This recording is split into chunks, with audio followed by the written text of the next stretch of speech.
Salam, on arrive maintenant à l'étape dessin ou bien modélisation des éléments.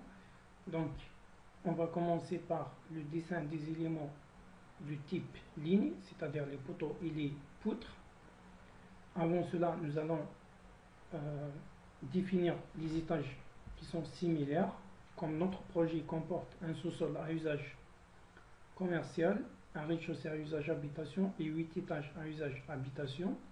Et aussi, nous avons l'étape prédimensionnement établi 3 zones pour les sections des poteaux, à savoir des poteaux de 30, 35, ensuite 35, 40 et au final 40, 45.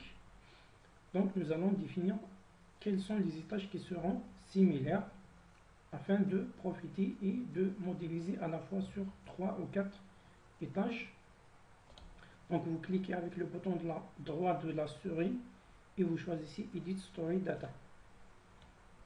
Donc dans un premier temps, vous renommez vos étages afin de simplifier la lecture ensuite en plan.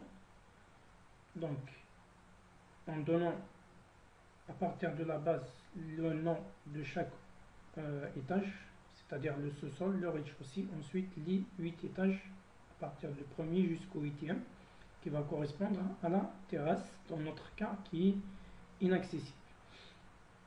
Donc maintenant pour les étages similaires, on va définir le sous-sol comme étant un étage mètre.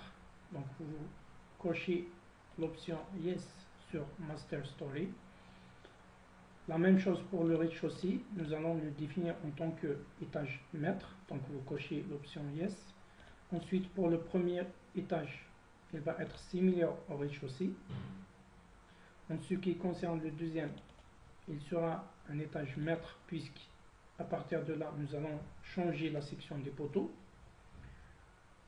Le troisième étage sera similaire au deuxième.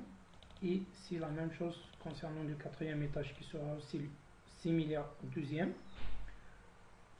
À partir du cinquième étage, nous allons changer encore la section des poteaux.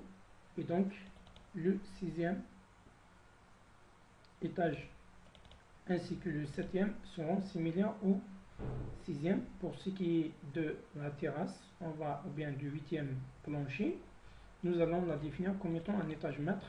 C'est dû à la différence du chargement, même si la section du poteau est la même. Une fois que vous avez terminé, vous cliquez sur OK pour valider.